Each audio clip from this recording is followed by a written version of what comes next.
Hi, hello. Shout out sa mga basher. Hoy, para malaman ninyo, hindi ako nagbabalita dito ng fake news.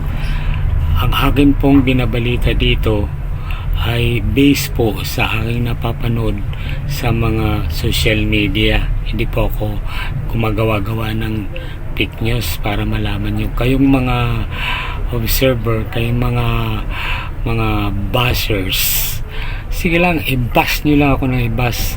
Tatanggapin ko lahat ng sinasabi nyo. I-bash lang, come. Sige, bash. Gusto ko nga yun, lagi akong i-bash para lalo akong sumikat. Kayong mga bashers dyan na galit sa akin dahil sa balitang aking ibinabalita, sa aking ibinablog dito, wala akong pakialam sa inyo. Magalit na kayo na magalit dahil hindi naman ako fake news. Hindi ba totoo na naghiwalay sila Catherine Bernardo at Daniel Padilla? Fake pala yun. Yung naghiwalay sila Sara Labatin at si Richard Gutierrez, fake ba yun? Kayong mga ingots dyan manood naman kayo ng balita paminsan-minsan, ha? Huwag kayong paipal dyan na kung basta-basta na lang kayo nagre-react, basta-basta na lang kayo nagbabas. Totoo naman, di ba? Lahat ng mga sinasabi natin dito, base po yun sa balita sa dyaryo, balita sa TV, balita sa social media. Hindi po ako gumagawa-gawa ng balita dito. Oy mga bashers, sige, bash lang kayo para kayo huwag kayong tumigil sa kakabas. Gusto ko nga yun bash nyo lang, bash pa more.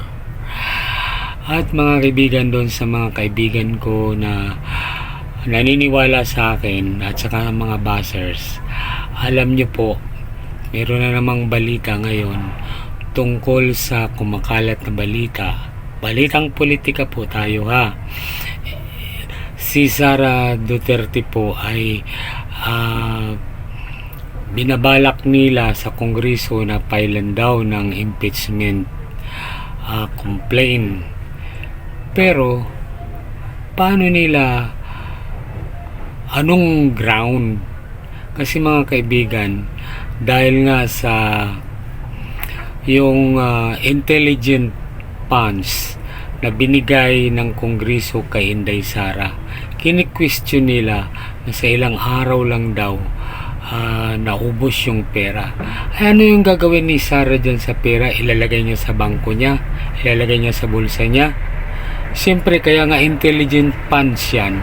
Itutulong yan sa mga taong nangangailangan. Mga hunghang kayong mga taga-Kongreso. Lalo na si Franz, yung si Franz dyan Castro, yung congressman na wala nang ginawa kundi magkalkal ng basura. Bagay sa iyo, Franz Castro, basuriro. Kasi bakit ka laging nagkakalkal? Gumawa ka ng batas, Franz Castro. Ang mga kongresista, gumagawa yan ng batas, hindi gumagawa ng marites, ng mga chismis, nagkakalkal ng mga dumi ng iba. Ano bang galit mo sa mga Duterte? Bakit galit na galit ka sa Duterte? Kung ako sa inyo, mga kongresista, gumawa po kayo ng batas para sa ating bansa. Hindi po yung magkakalkal kayo ng mga basura, na mga balita tulad ng ISIS. Ano ba naman yan? Hindi ba ninyo naiisip yan? Sarili nating tahanan itong Philippines. Tapos papasokin natin ng mga estranghero para magkalkal lang ng basura dito. Hoy Franz Castro, yung ating judicial system gumagana naman. Ayan, nakalabas na nga yung kasama ninyong si Laylay Tapos papasukin pa ninyo ang ibang tao sa tahanan mo. Ano ka ba? Di ba napakalaking insulto yung papasukin nyo yung mga investigador na hindi naman dito sa atin? Bakit hindi ninyo centralize ang inyong mga kaso laban kay Duterte? Buuin nyo, isahin nyo, file nyo sa korte. Yan na nga, nakalabas na nga yung inyong mother in the opposition si Laylay Tapos sabihin ninyo na walang kwenta ang judicial natin. Ngayon nakalabas naman yan si Laylay. Sabihin na ninyo walang kwenta ang judicial natin, hindi function.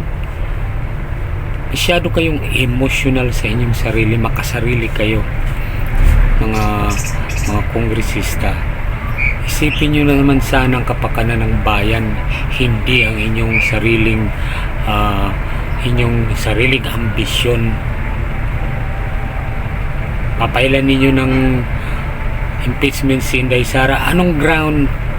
Bakit hindi nyo imbestigahan lahat may mga intelligent funds?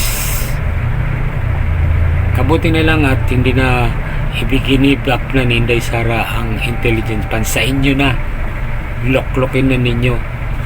Ito rin si Tambaloslos dyan sa Kongreso. Ang laki ng tulong sa iyo ng mga taga Mindanao para sumikat ang inyong father, ang inyong presidente. Tapos ngayon kakaliwain ninyo ang mga Duterte. Hoy, alalahanin nyo, si Duterte ang nagpabaon ng inyong kaanak dyan sa dilibingan ng mga bayani. Tandaan niyo, pag wala si Duterte, hindi yan malilibing dyan. Baka mamaya pag si Francis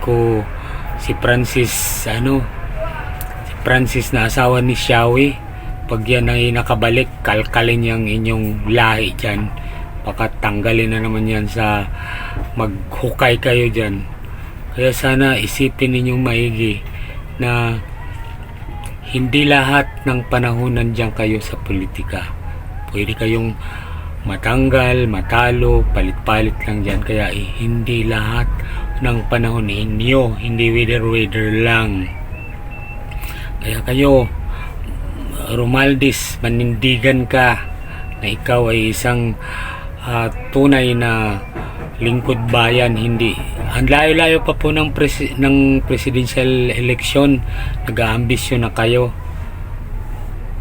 Sana naman panawagan ko sa lahat ng mga kongresista, gumawa kayo ng batas para sa ating bayan, hindi ang kaguluhan na lagi ninyong ginagawa dyan. Kalkal kayo ng mga basura. Paano tayo susulong kung puro mali ang tinitingnan nyo? Mali-mali na nga kayo. So mga kaibigan, maraming salamat. Inyo pong napakinggan ang aking komentaryo sa ating mga opisyal sa ating bansa. Sana naman matuto sila at matuto silang gumawa ng batas para sa bayan, sa kabutihan ng bayan, hindi sa kanilang sariling kapakanan. Okay guys, maraming salamat. Ito po si Don Pipot, ang inyong kaibigan. Paki-subscribe, like, and share. At paki-bigay po ninyo ako ng thumbs up. At sa lahat ng mga followers ko, salamat po sa inyo. Sa 2,500 plus na mga followers at subscribers ko sa YouTube. Salamat po na marami. Ito po si Don Pipot, ang inyong kaibigan. Ang kalinaw o kalipay na kanato. And cheer up sa lahat ng mga may karamdaman. Sana gumaling kayo.